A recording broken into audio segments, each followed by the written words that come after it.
ڕادیۆی زاری کرمانجی بکە بەسەر چاوەی زانیاریەکانت. سڵاوتان لێبێت بینەرانی زاری کرمانجی ئەم کاتتان باش، لە هەر شوێنێک بینەر و بیستەری ئێمەن ڕێز و سڵاو و خۆشەویستیتان ئاراستە بێ. لە چوارچێوەی ئامادەکاریەکانی دەستپێکردنی ساڵی تازەی خوێندن، حکومەتی هەرێمی کوردستان دوێنێ بە بەشداری سەرۆکی حکومەتی هەرێمی کوردستان دانیشتن لەگەڵ وەزیری پەروەردە و نوێنەری مامۆستایانی وانەبێژ لە هەرێمی کوردستان یەکێک لە بابەتە هەرە گرنگەکان یەکلا کرایەوە. دوای ساڵانێک چاوەڕوانی لە بێنەوبەردا لە ڕاڕایی مامۆستایانی وانەبێژ، ئەو بابەتە لەسەر زاری سەرۆکی حکومەتی هەرێمی کوردستان یەکلا بووەوە بۆ ئەوەی مامۆستایانی وانەبێژ ببن بە گرێبەست. ئەمە خواستی 1 و 2 و 3 نەبوو، خواست و داواکاری 38,000 مامۆستا لە هەرێمی کوردستان بوو. سەرۆکی حکومەتی هەرێمی کوردستان لەو دانیشتنەی بزانین چی بە مامۆستایانی وانەبێژ گوتووە، بۆچی گوێی لێگرتن، ئەو بڕیارە گرنگەی چۆندا. لە ئیدارەی سۆرانیش نوێنەری وانەبێژان لەوێ لە کۆبوونەوەکە بەشدار بوو، خۆی لەوێ بووە و گوێی لە زاری سەرۆکی حکومەت بووە، لە وەزیری پەروەردە بووە. بۆ مەبەستە لەگەڵ ئەسعەد غەفوور نوێنەری مامۆستایانی وانەبێژ لە ئیدارەی سۆران گفتوگۆیەک دەکەین. مامۆستا ئەسعەد، سڵاوتان لێبێت و بەخێر بێن. سڵاو لە خۆیشت کاک محەممەد، سڵاو لە بیسەر و بینەرانی تۆڕی دەستگای زاری کرمانجی لە سۆشیال میدیا، سوپاسدانەکەین بۆم دەرفەتە. هەمووتان دڵخۆشن لە دوێنێەوە تۆڕە کۆمەڵایەتیەکانی تەنیوە ئەو بابەتە بووە مای دڵخۆشی هەموو لایەک. تۆ نوێنەری وانەبێژان بووی، فشارێکی زۆرتان لەسەر بوو، ئەو فشارانە بەرهەمی هەبوو. ئەگەر قسەم بۆ لەسەر گرنگی بڕیارەکەی مەسرور وارزانی بکەی. بێگومان گرنگی بڕیارەکە کاک محەممەد، بڕیارەکە خۆی لە خۆیدا بڕیارێکی بوێرانە و جەریئانە بوو لایەن سەرۆکی حکومەتەوە. ئێمە ماوەیەکی زۆرە چاوەڕوانین. لە ساڵی 2013ەوە دامەزراندن لە سلکی پرۆسەی پەروەردەوە ستاوە. تا ساڵی 2013 تا ساڵی 2024 ئەکاتە 11 ساڵ دامەزراندن بە تەواوەتی وەستا و لە سلکی پرۆسەی پەروەردە. مامۆستای وانەبێژمان هەیە 13 ساڵە وانەبێژ، یعنی پێش 2013 هەر وانەبێژ بۆ لە نێو هۆڵەکانی خوێندن مامۆستامان هەیە 12 ساڵە. کەمترەکەیەوەی ئەم ساڵ دانراون هەمووی ساڵەکە 2 ساڵە، ینی بڕیارەکە خۆی لە خۆیدا ئەمە بووە دەستپێکێک واتە خزمەتێکی گەورە و یەکجار زۆری بە مامۆستایانی وانەبێژ کرد، واتە ئەشێ بڵێین خزمەتێکی یەجگار زۆری بە 38,000 خێزان کرد لە هەرێمی کوردستان، یعنی بەگشتی هەر هەمووی کامل. باش مامۆستا، بە کورتی بۆم باسکە ئەو دیداری دوێنەی سەرۆکی حکومەتی هەرێمی کوردستان چەند لەگەڵ ئێوە دانیشت و گوێی لێگرتن و چیتان بیست لە زاری؟ تەبیعی ئێمە 2 دیدارمان هەبوو کاک محەممەد. دیداری یەکەممان نیو سەعاتی خایان واتە لەگە جەنابی دکتۆر ئاڵان حەمە سەعید. ئەوەی تریان دواتر کە تەواو بووین ڕۆیشتین بۆ نووسینگەی زۆر بەڕێز جەنابی سەرۆکی حکومەت جەنابی براگەورە. لەوێن دەرێ دیار بوو دکتۆر ئاڵان چەند وتێکی پێشکەش کرد سەبارەت بە دۆخ و باری وانەبێژان واتە لە ڕابردوواتە پێش کابینەکەی جەنابی مەسرور بارزانی. واتە پێش ئەم کابینەیە هەندێک ئەفزەلیەت هەبوو بە وانەبێژان درابوو، یعنی بە هەموو شێوەیەک وانەبێژان یعنی نەتوانی بژێوی ژیانی خۆیان دابین بکەن. چۆن؟ یعنی بەجۆری بەشەوانە بوو کاک محەممەد. بەشەوانەکە چۆن بوو؟ مامۆستا هەبوو مانجی کە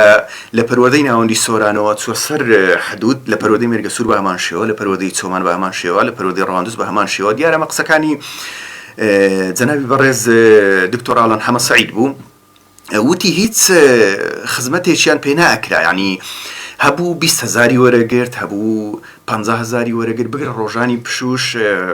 ڕۆژانی هەینی، ئەمە کە لە دەسەڵاتی ئێمەشانە بوو کە پشووە ئێمە لە ماڵەوە بووین ئەو کاتا بە هیچ شێوەیەک یعنی هیچ بڕەپارێکمان بۆ سەرف ناکرا ینی ماندیبوونێکی زۆر و داهاتێکی زۆر ماندیبوونێکی زۆر و داهاتێکی زۆر کەم بگرە لەگەڵ میلاک لە ئەرکە هاوشان بووین بگرانی زیاتریش کاک محەممەد بەڵام لە بابەتی چوارچێوەی ماف یعنی زۆر لە خوارەوە بووین دیار بوو دکتۆر نمونەی وەرزی بەهاری هیناوە کە مانجی سێوتی لە مانجی سێ هەبوو 6 ڕۆژی بۆ حیساب بوو یعنی مامۆستای وانەبێژ ئەمەش یعنی 6 ڕۆژ یعنی ڕۆژی ئەتو چەند ئەگەر بەپێی بەشەوانە بە ئەگەیشتە 24,000 یان زۆر یەکە ئەگەیشتە 50,000 40,000 ئەبەم شێوێ بوو دکتۆر تەبیعی باسی لەم بابەتە کرد دواترش جەنابی سەرۆکی حکوومەت وتی من گوێ لە داخوازی نوێنەرەکان ئەگرم تەبیعی ئێمە نوێنەری هەر هەموو پەروەردەکان بوون لە هەرێمی کوردستان هەر لە زاخەوە بگرە تاوەکو خانەقین جەنابی براگەورە زۆر بە جوانی گوێی لە داواکاریەکانی ئێمە ڕاگرت وتی داواکاری ئێوە داواکاریشی ڕەوایە بە هەموو شێوەیەک یعنی من پاڵپشت و پشتیوانی جەنابتانم وتی تاوەکو ئێستا سوپاسی ئێوە ئەکەم لە بەردەوامی و خەمخۆری ئێوە تاوەکو ئێرە هێناوتانە بەڕاستی وتی ئێوە کوڕی ئەم نیشتیمانن کوڕی ئەم میلەتەن یعنی بە شێوەیەک هەستمان کرد یعنی بە شێوەیەک بۆ ئێمە پاڵپشتی ئێمەکە یعنی لە هیچ شوێنێک و لە هیچ بارودۆخێکە یعنی جەنابی سەرۆکی حکوومەت بە شێوەیەکی وا پاڵپشتی ئێمەی کرد زۆر بە کورتی بڕاندیەوە وتی ئێوە تەنها دامەزراندنتانەوێ وتی من هەتاوەکو ئێوارەش هەتاوەکو شەوی گوێ لە ئێوە بگرم هەر هەموو شتێک لە لای من ئەوەیە ئێوە دامەزراندنتانەوێ دامەزراندن بۆ ئێوە زۆر زۆر گرنگە ئامانجەکەی ئێوەش ئەوە بوو ئامانجەکەی ئێمەش تەبیعی ئەمە بوو کاک محەممەد گیان وتی دامەزراندن گەورەترین پاڵپشتی و خزمەتە بە ئێوەی بەڕێز هەتاوەکو بە جەنابی دکتۆریشی وتی کاک ئاڵان وتی ئەم پرۆسێ چەند ئەخاینی وتی چەند ئەخانی ئەگەر بێت و هەر هەموو 38,000ەکە بێتەگرێ بەست وتی دکتۆر وتی طبیعی 3 مانگ تا 5 مانجی ئەوێ یعنی ئەکەوێتە ساڵی داهاتووەتە وتی نەخێر ڕازی نیم یعنی جەنابی سەرۆکی حکوومەت ئەوەندە یعنی خەمی ئێمەی بوو یعنی ئەوەندە لە خەمی ئێمەدا بوو یعنی زۆر بە بوێرانە وتی نەخێر وتی لە 1 مانگ زیاتر نابێ ئێمە چاوەڕێ بکەین ئەمە نەسی قسەکەی سەرۆکی ئەمە نەسی قسەکەی جەنابی سەرۆکی حکوومەت بوو یعنی لە بیرکردنی مەحاڵە یعنی دوێنێ ئەشێ ناو بنین ڕۆژێکی مێژووی بوو بە دڵنیاییەوە کاک محەممەد لە وەکوتم لە پێشتر دووبارەم کردەوە یعنی 10 ساڵ زیاترە یعنی تعینات لە سلکی پرۆسی پەروەردە وەستاوە ئەمە شێکی کاریگەر بوو لەبەر کەمی کات سوود وەربگرین مادام ئەمە قسەی سەرۆکی حکوومەتە بۆ وەزیری پەروەردە کە ئەو ئەڵێ 5 مانگ ئەو ئەڵێ دەبێت لە کەمتر لە مانگێک ڕێکارەکان تەواو بکرێن زانیاری و پێگەیشتووە ئایا لە ڕێکارەکان لەمڕەوە دەست پێ ئەەکەن بۆ ئەوەی مامۆستایانی وانەبێژ مامەڵەی خۆیان بۆ گرێ بەزبوون دەست پێ بکەن بەڵێ ئەمڕۆ جەنابی وەزیر هەموو بە هەمانجی لەگەڵ وەزارەتی دارایی گشتانێک دەرەکا بۆ هەموو بەڕێوەبەرە گشتیەکان بەڕێوەبەرە گشتیەکانیش ئەمانیش دابەش ئەبن بەسەر پەروەردەی ناوەندەکان بەڵێ پەروەردەی قەزاکان لەوێوە ڕێنمایی تایبەت بە گرێبەزبوون دەرەچێ هەتا جەنابیشیان ئەوەندەی وت جەنابی وەزیر وتی وتی 2 ڕۆژی تر ئینشاء الله هەموو وانەبێژێک ئەبێ لە پەروەردەکەی خۆی و کاروباری دامەزراندن بکە بەڵێ باشە بەڵام ماوەستا گرنگی بڕیارەکەی سەرۆک وەزیران ئەوم پێ بڵێ دووش ژمارەی مامۆستایانی وانەبێژ لە ئیدارەی سۆران تا ئێستا زۆر هەندێک ژمارە ئەگوترێ ئەوەندەیە 3,000 4,000 بە دروستی تۆ نوێنەری وانەبێژانی ژمارەیەکی دروستت لەکنە لە ئیدارەی سۆران چەند مامۆستای وانەبێژ بوو نەکرێ بەست مامۆستای وانەبێژ لە ئیدارەی سەربەخۆی سۆران ژماریان 4,600 وانەبێژ ئەمە قسەی خودی وەزیرە ئەمە قسەی من نییە بەڵێ 4,600 مامۆستای وانەبێژ لە ئیدارەی سۆران بەڵێ ئەمە قسەی خودی وەزیرە قسەی خۆم نییە دابش بوون بەسەر پەروەردەکانی مێرگەسوور، پەروەردەی ڕەواندوز، پەروەردەی چۆمان، پەروەردەی ناوەندی سۆران وە پەروەردەی ناوەندی سۆران زۆرترینە پشتی شێری بەرەکەوێت لەم بابەتە. بەدوای ئەمیشە پەروەردەی مێرگەسوور، بەدوای ئەویشە پەروەردەی چۆمان، پەروەردەی ڕەواندوزیش کەمترینە. بەڵێ کەمترینە. باشە مامۆستا پێتوانی ئەو بڕیارە ئەو بابەتانە یەکلا کردەوە وانە بێژ لە ڕاڕایی دابی کەینێ ئەبن بە گرێبەست شایستە دارایەکانم کەنجی دێ بابەتی دەستپێکردنەوەی خوێندنیش و ئەگەرێکە بلو بەسەری بایکۆت و ئەمانە هەمووی بڕەوێنێتەوە و ئیدی بەو پەڕی ئارامیەوە مامۆستای وانە بێژ ئەبێتە گرێبەست و ڕوو ناوەندەکانی خوێندن بکە. گرنگێکی یەکجار زۆری هەیە کاک محەممەد، یعنی گرنگەکەی لە چدایە با بۆت باسکەم بە کورتی. گرنگەکەی ئەوە بوو هەر بوانە بێژێک کە ئەچووە ناو پۆل، یعنی بواری ئەوەی نەبوو وانەکە بە باشی بڵێ، بەڵێ وانەکە بە باشی بڵێتەوە. تۆ کە ئەچوویە ناو پۆل بە قوتابیەکانت ئەوت بابە بخوێنن، خوێندن مەرهەمە، یعنی بۆ داهاتووتان چەکی پێشکەوتنە. تەڵەبە ڕاست ئەوە قوتابی هەڵەستایی وت مامۆستا تۆ دوا ڕۆژت نییە، یعنی من چۆن دوا ڕۆژم هەبێ؟ ئەم بڕیاری جەنابی سەرۆکی حکوومەت کۆتایی بە هەموو ئەو قسانە هینە، یعنی وانەبێژی هاوتا کرد لەگەڵ میلاک، وانەبێژی هاوتا کرد لەگەڵ میلاک. گرنگی بڕیارەکە ئالەمەیە کاک محەممەد، بۆیە بڕیارەکە بە بڕیارێکی گەورە و بوێر ئەزانین، یعنی لە هەموو ڕۆیەکەوە. وەڵامێکیش بوو بۆ ئەوانەی کە یانگوت بۆ حکوومەتی هەرێمی کوردستان لەگەڵ خواست و داواکاری مامۆستانی وانە بێژ نیە لە خەمیاندانە کەوابێ لەو بارودۆخە سەختە داراییەدا لەسەر داهاتی ناوخۆ سەرۆکی حکوومەت دیاڵێ 38,000 مامۆستا کاتە گرێبەست و گرێبەستبوونیشەوە دەرفەتێکە بۆ هەمیشەیی بوون لە کۆتاییدا. پرسیار و بابەتێکی زۆر گرنگە توروژاند لەم بابەتەیە. طبیعی ئێمە لە دەستەی نوێنەران بەشێکی دەستەی نوێنەران ڕێگەی بەغدایان گرتە بەر، یعنی بەشێکی نوێنەران ڕێگەی بەغدایان گرتە بەر، هەتا لەگەڵ محەممەد شیع سوودانی، لەگەڵ تەیف سامی، لەگەڵ ئاتوانەتوانی لەگەڵ ئەمانیا کۆبوونەوە هیچ پشتگیری و هیچ چارەسەریەکیان پێ نەبوو. جەنابی سەرۆکی حکوومەت کۆتایی بە هەموو ئەم بابەتانە هێنا، وتی لەسەر داهاتی ناوخۆ ئێوە کوڕی ئەم نیشتیمانن، ئێوە خاوەنی ئەم نیشتیمانن، وتی لەسەر داهاتی ناوخۆ هەر 38,000ەکە ئەکەم بە گرێبەست ئینشاءالله، وە لە ماوەیەکی نزیکیش ئینشاءالله کە باری دارایی باش بوو لەگەڵ حکوومەتی عێراق، یعنی هەماهەنگیمان زیاتر بوو، ئینشاءالله بواری بە هەمیشەییکردنی تەواوەتی ئەڕەخسە ئینشاءالله. لەو کاتش ئێمە هەماهەنگی و پەیوەندیمان هەم لەگەڵ جەنابی وەزیر هەم لەگەڵ نووسینگەی بەڕێز سەرۆکی حکوومەت ئەبێ. یعنی ئەوە هەوڵەکانی بەغداش بێ ئەنجام بوون، مامۆستاوانەبێژ ئەوەیشان تاقی کردەوە هیچ بەرهەمێشی نەبووە، زۆر بەڵێنیش و پێدرا لەلایەن هەندێ ڕنگ بێ لایەنی ناوخۆیشەوە لەوەیە کە نوێنەریان هەبوو بێ ڕاتان چێشن بۆ بەغدا و کە ماف و شایستەکان لەوێ بەدەست بێ، بەڵام دوجار لەسەر دەستی سەرۆکی حکوومەتی هەرێمی کوردستان لەسەر داهاتی ناوخۆی هەرێمی کوردستان ئێوە ئەبن بە گرێبەست. مامۆستا جان چیتری باس کرد سەرۆکی حکوومەت؟ جەنابی سەرۆکی حکوومەت وتی زۆر جار یعنی لە ڕێگەی ڕاوێژکارە پەروەردەیەکان و لە ڕێگەی دکتۆر ئاڵان، یعنی خودی دکتۆر ئاڵانی شەربەخۆ گوێبیستیان بابەتە بوو، وتی من زۆر جار گوێم لە مەعاناتی ئێوە ڕاگرتووە، وتی زۆر جار کە شەو ڕۆیشتمە ماڵەوە دوای تەواوبوونم لە دەوام، ئەمە قسەی جەنابی سەرۆکی حکوومەتە، وتی کە ئەچووم ماڵەوە زۆر جان ڤیدیۆی کێشە و مەشاکیل و بارودۆخی وانەبێژانم ئەکەتە بەرچاو، یعنی سەیرم ئەکرد، یعنی پەیوەندیم بە دکتۆرەوە کرد، یعنی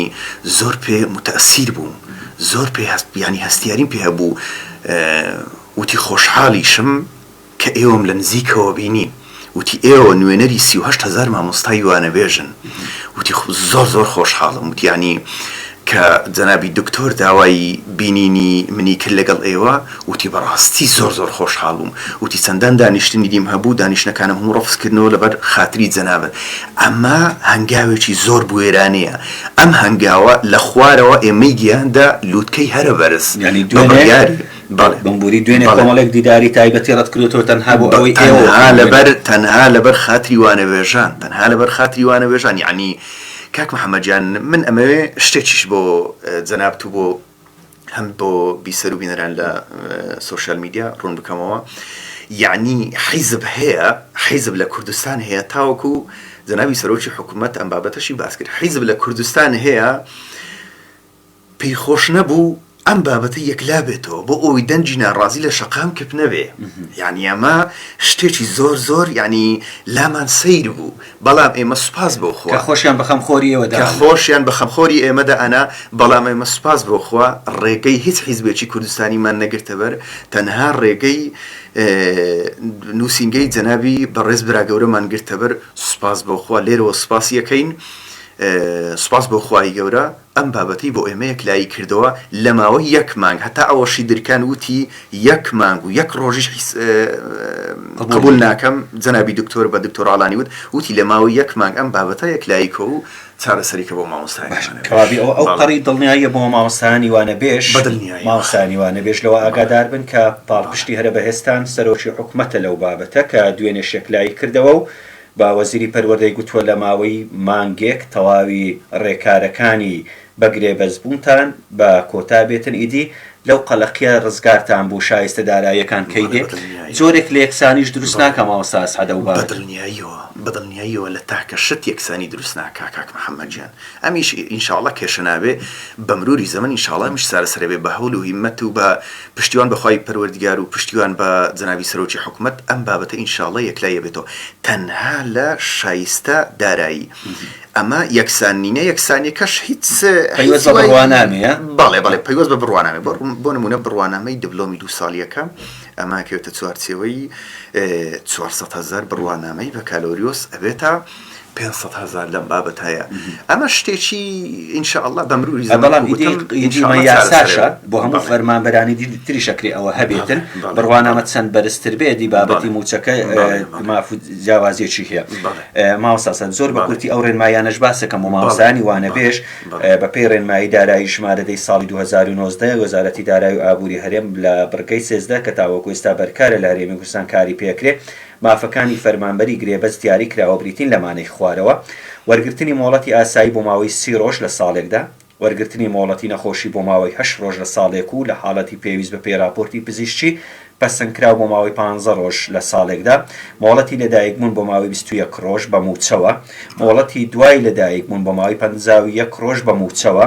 پاش کۆتایی هاتنی مۆڵەتی لەدایکبوون دەکرێت ڕاستەوخۆ بۆ ماوەی 2 مانگ مۆڵەتی نیو موچەی پێ بدرێت وەرگرتنی مۆڵەتی بێموچە بۆ ماوەی 1 مانگ لە ساڵێکدا هەڵگری بڕوانامەی بە کەلۆریۆسی 4 ساڵی موچەی مانگانەی 500,000 دینارە هەڵگری بڕوانامەی دیپلۆمی پەیمانگا موچەی مانگانەی 400,000 دینارە ئەوەش بەشێک لەو ڕێنمایانەی کە تایبەتە بە فەرمانبەری گرێبەست ماوەساسە لەبەر کەمی کات لە کۆتایی ئەتەوێت چ پەیامێک بڵێ بۆ مامۆستایانی وانەبێژ بە شێوێکی گشتی کۆتا پەیامم کاک محەممەد لێرەوە سوپاسی سەبر و خۆڕاگری و ئارامی مامۆستایانی وانەبێژ بە گشتی لە هەموو کوردستان و لە پەروەردەی گشتی ئیداری سۆران بە تایبەتی یەکەم و ئەمەوێت سوپاسێکی تایبەتیش بۆ بەڕێوەبەری گشتی پەروەردەی سۆران مامۆستا ئەکەر عەلیشا بنێرم چونکو زۆر جار لە چاوپێکەوتنەکان و لە دیمانەکانی یا لەگەڵ کەناڵەکانی ڕاگەاندن ئێمە ئەم هەلوێستەمان قەت لە یاد ناچێ ئەیوت من بەڕێوەبەری وانەبێژانم یعنی ئەیوت من هاندەر و پاڵپشتی وانەبێژانم ئەمە بۆ ئەبەت بە زیندوی لە هەزر و خیاڵی هەموو وانەبێژێک لە پەروەردەی گشتی ئیداری سۆران ئەمێنێتەوە و ئەمەوێت سوپاسی بەڕێزان بەڕێوەبەری پەروەردەی ناوەندی سۆران مامۆستا حەسەنی دڵبی و مامۆستا مەجید خانۆ لە پەروەردەی مەرگەسوور مامۆستا ئەحمەد بندەی زانی لە پەروەردەی چۆمان و مامۆستا چنوور مەسەر لە پەروەردەی ڕەواندز بکەم چونکو زۆر هاوکار و هەماهەنگ بوون لەگەڵ من هەر کاتێک کێشێکی وانەبێژان هەبووە لە نەقڵاتێک بووایە لە دوورخستنەوەیەک بووایە لاین هەر مدیرێکەوە کێشەی بڕینی شای سەدارەیەکان بووایە ئەمان زۆر بە ئاسانی داهاتنە سەرخەت و بەنیوەی شەویش تەلەفۆنم بۆ کردبن بەڕاستی یعنی هەلوێستی ئەوان قەت لە یاد ناکەم و دەمەوێت سوپاسێکی تایبەتی دەستگای زاری کرمانزیش بکەم چونکو بەڕاستی لە هەموو کایەکانە لەگەڵ ئێمە بەشدار بووە هەم لە بڵاوکردنەوەی شای سەدارایی و هەم لە پاڵپشتی بە پۆستکردن بێ بەگیانی دەنجی مامۆستایانی بەشمەینەتی وانەبێژ بێ لێرەوە سوپاسێکی تایبەتتانەکەم کەس محەممەد گیان دەستان خۆش بێ مامۆستا سەدغەفور نەری مامۆسانی وانەبێژ و بەشداربووی کۆبوونەوەکەی دوێنەی سەرۆکی حکوومەتی هەرێمی کوردستان بەڵێ بینەرانی زاری کرمانجی کۆتایی بەو دیدارە تایبەتە دێنین پیرۆزە لە مامۆستانی وانەبێژ دوای ساڵانێک چاوەڕوانی و ئێش و ئازار و قەلەقی لە چۆنیەتی گەیشتنی شایستەداراییەکانیان ئەوە بوو دوێنێ لەسەر دەستی سەرۆکی حکوومەتی هەرێمی کوردستان وەک خەمخۆر و داکۆچیکاری مامۆستایان بە تایبەتی مامۆسانی وانەبێژ بڕیارە گرنگ و چارە نووسازەکەیدا 38,000 مامۆستا لە سەرداهاتی ناوخۆ دەکرێن بە گرێبەست و با وەزیری پەروەردەشی گوتووە بە کەمتر لە مانگێک نابێ ببێتە مانگێک و ڕۆژێک تەواوی ڕێکارەکان تەواو بکرێن ومێ دەکەین پرۆسەی خوێندنی ئەم ساڵ لە پەڕی ئاستی زانستی و پەروەردەی و پێشوەچووندابێ با هەوڵ و هیمەتەکانی و بڕیارەکانی سەرۆکی حکوومەتی هەرێمی کوردستان کە لەو چوارچێوێ خستۆتێگەر بۆ ئەوەی پرۆسەی خوێندن پەچی نەکەوێت لە هیچ بار و دۆخێک کۆتایی بەو دیدارە دێنین و کاتێکی شاد بۆ هەموو لایەک.